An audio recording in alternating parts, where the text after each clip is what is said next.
আসসালামু আলাইকুম বন্ধুরা, আজকে আমি তোমাদেরকে দেখাচ্ছি আম পাড়া, গাছ থেকে আম পেড়ে আচার করা। আমার এই গাছটার নাম কাঁচা মিষ্টি আম। আর এই আমটা আমি গাছে রাখতেই পারি না, সবাই চিনে ফেলেছে এই আম। এই আমটা কাঁচাতেই মিষ্টি, আর এর চাহিদা খুবই বেশি। আত্মীয় স্বজন যারা জানে যে আমার বাসায় কাঁচা মিষ্টি আম আছে, বাস আমের সময় খোঁজ। দেখো, আমি গাছ থেকে আম পেড়ে নিয়ে এসে পানি দিয়ে পরিষ্কার করে ধুয়ে নিচ্ছি। ধুয়ে নিয়ে একটা আচার বানাবো, সেটাই তোমাদেরকে। এই আচারটা হচ্ছে মিষ্টি আচার, খেতে বেশি সুন্দর। আর এই আমটা যেহেতু কাঁচাতেই মিষ্টি, এই আম দিয়ে তৈরি করলে মিষ্টি কম লাগে, যেহেতু আমরা মিষ্টি। দেখো, আমার আচার বানানো হয়ে গেছে। আর দেখো কি দারুণ আচার বানানো হয়েছে। আর এই আচারটা যে কিভাবে বানালাম সেটাই আজকে তোমাদেরকে দেখাচ্ছি। পপি ওয়ার্স চ্যানেলে সবাইকে জানাচ্ছি আন্তরিক শুভেচ্ছা। বন্ধুরা দেখো, আমি আমগুলো ছিলে নিয়েছি, ছিলে নিয়ে সুন্দর করে গোল গোল করে কেটে নিয়েছি।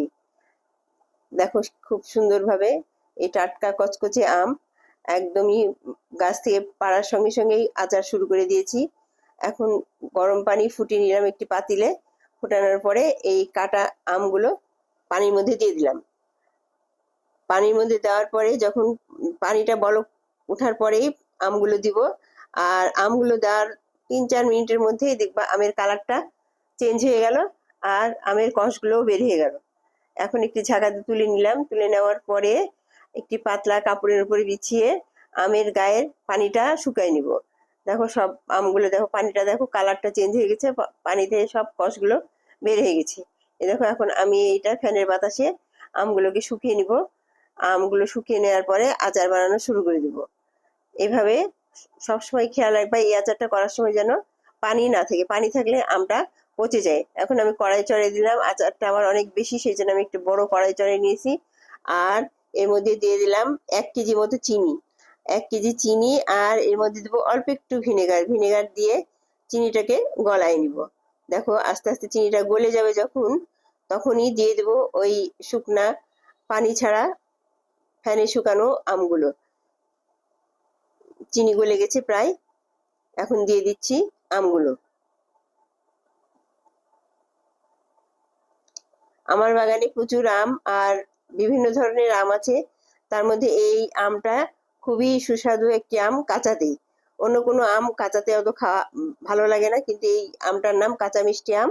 কাঁচাতেই মিষ্টি থাকে, আর খুবই ভালো লাগে খেতে। দেখো আমগুলো দিয়ে দিলাম, দিয়ে আমি এখন বেশ সুন্দরভাবে উল্টায় পাল্টায় নাড়াচাড়া করে দিলাম।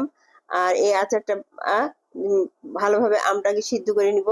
এই চিনির পানিতে আমরা সিদ্ধ হবে ধীরে ধীরে, জালটা কমিয়ে আস্তে আস্তে করে এই আচারটা বানাবো। দেখো পানিতে পানি আর পানি নাই, তবুও মনে হচ্ছে যে পানির মধ্যে আমগুলো টকবক করে ফুটছে। দেখো গলে আসছে, প্রায় অনেকটা গলে গেছে। এখন এই আমটার আস্তে আস্তে জালটা আস্তে আস্তে হবে। আর একটু ঢাকনা দিয়ে কিছুক্ষণের জন্য ঢাকলে আমটা আরো বেশি সুন্দর ভাবে গলে যায়। এখন দিয়ে দিলাম আদা, কুচি করে কেটে রেখেছিলাম, আদাগুলো দিয়ে দিলাম। আর সেই সাথে দিয়ে দিব কিছু শুকনা মরিচ। কালারটা, কালার আসার জন্য শুকনা মরিচ গুলো দিয়ে দিব, এবং দেখতেও ভালো লাগে, সাদার মধ্যে লাল, আর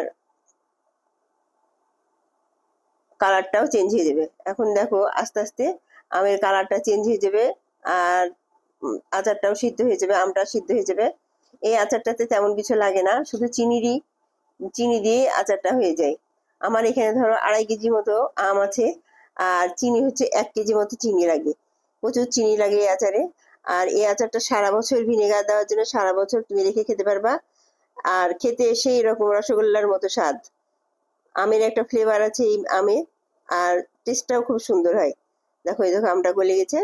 এখন আমি নামিয়ে রেখে ঠান্ডা করব।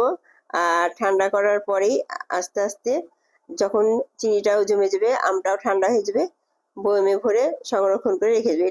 এই আচারে রোদে দেওয়ার কোনো প্রয়োজন নাই, তুমি সারা বছর ধরে এই আমটা খেতে পারবা। ফ্রিজে ফ্রিজে রাখতে হবে, ফ্রিজে রাখলে অনেক দিন ধরে তুমি আমটা খেতে পারবে। আর যদি ফ্রিজে না রাখো তাহলে মাঝে মাঝে রোদে দিতে হবে, আবার বের করে আবার রোদ উঠলে আবার রোদে দিতে হবে। এভাবে আচারটা ভালো থাকবে। আর যদি ফ্রিজে রেখে দাও একদম ঠিকঠাক থেকে যাবে, কোনো সমস্যা হবে না। বন্ধুরা, আমার এই ভিডিও যদি তোমাদের ভালো লাগে, আমার চ্যানেলকে সাবস্ক্রাইব করো, লাইক দিও আর সুন্দর মন্তব্য করে পাশে থেকো। নামানোর আগে আমি আবার আরেকটু ভিনেগার দিয়ে দিলাম, দেওয়ার পরেই বাস আচার মোটামুটি শেষের পথে। দেখো আচারের কালারটা কি সুন্দর হয়েছে। আর জালটা খুবই ধীরে ধীরে দিতে হবে। এই দেখো নামিয়ে ফেলেছি আচার।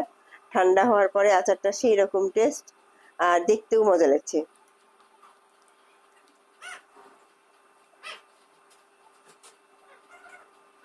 সবাই ভালো থেকো। আসসালামু আলাইকুম।